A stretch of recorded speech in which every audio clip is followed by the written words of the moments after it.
Nous recevons aujourd'hui Bernadette Bonifay, présidente de l'association Agedolm.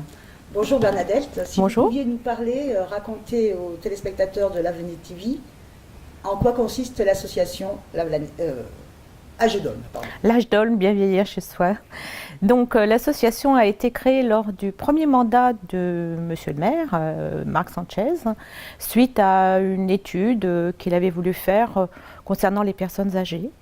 Cette étude a été validée et une conseillère municipale qui avait beaucoup participé à ce projet n'étant plus là, Marc Sanchez a demandé à mon mari de mettre en place l'association qui pourrait continuer ce projet. Et comme moi, je venais juste de prendre ma retraite, du coup, j'ai été un peu embauchée par mon mari pour créer l'association. Et nous avons donc débuté avec une dizaine de personnes, l'association. Alors, les objectifs de votre association, donc, c'est venir créer du lien social, rendre service à la population âgée. C'est tout à fait ça. Ce que nous cherchons à faire, c'est de créer donc un groupe de bénévoles qui sera susceptible de prendre des contacts auprès des personnes âgées, que nous appelons des bénéficiaires, pour simplement leur rendre visite, leur donner un petit coup de fil de temps en temps pour savoir ce qu'elles deviennent, éventuellement aller jouer avec elles, leur faire la lecture, se préoccuper de l'autre, ce qui est très important dans notre association. Et donc l'association a grandi après cela, de la dizaine de personnes, nous sommes arrivés aujourd'hui à 180 adhérents. 180 adhérents. Et combien de bénévoles participent? Une petite vingtaine d'adhérents qui sont bénévoles et que nous cherchons tout le temps à recruter parce que ce n'est pas toujours facile et à inclure et à participer à toutes nos activités.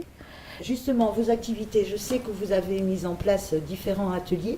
Tout à fait. Si vous pouviez nous parler un peu de ces ateliers. Alors, les ateliers sont très variés et on a beaucoup augmenté les activités cette année, puisque nous essayons de profiter des personnes qui sont les bénévoles et qui ont parfois des envies de faire par exemple de la danse. Donc, on a quelqu'un qui a ouvert une activité danse de salon, une autre qui est passionnée, qui est une artiste, donc a créé un groupe art plastique. Moi personnellement j'aime bien l'informatique, donc nous donnons des cours d'informatique et donc on finit par avoir aujourd'hui une bonne dizaine d'activités très variées, avec toujours le mardi après-midi une permanence que nous ouvrons dans une salle à Lavelanet qui est la salle Daniel Martin, et où toutes les personnes qui veulent jouer, lire, bavarder, tricoter, chanter, faire de la sophro, avoir des activités de jeux de mémoire, peuvent nous rejoindre pour passer leur après-midi. Donc, vous vous retrouvez tous les mardis après-midi en sus de le temps que vos bénévoles donnent à vos bénéficiaires. Ce sont deux systèmes différents, voilà. Où les deux interagissent ensemble. Alors, tout interagit ensemble. Tous les mardis après-midi, nous sommes ouverts pour offrir un temps, une salle aux personnes âgées avec des bénévoles qui peuvent aussi leur proposer des activités.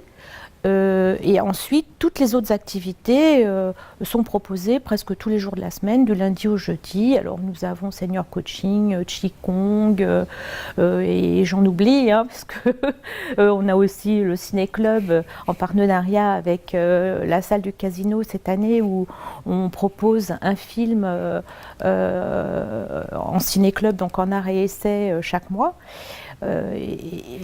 Ce que nous cherchons, c'est que les personnes âgées puissent trouver une activité qui leur convienne parmi le choix que nous leur proposons. Alors bien sûr, comme toutes les associations, vous avez besoin de bénévoles, donc vous en recherchez toujours, et vous organisez aussi des manifestations comme un loto, je crois, pour essayer d'avoir des fonds. Le 20 novembre, nous organisons un loto pour arriver à proposer donc d'autres activités l'année prochaine et surtout participer financièrement à toutes nos activités auprès des personnes âgées. Et donc ce loto a beaucoup d'importance pour nous puisque c'est un moment où on pourra peut-être arriver à récupérer un financement pour l'année prochaine. D'accord, donc la date le dimanche 20 novembre à 14h30. Au marché couvert? Au marché couvert de Lavelanet. D'accord, merci.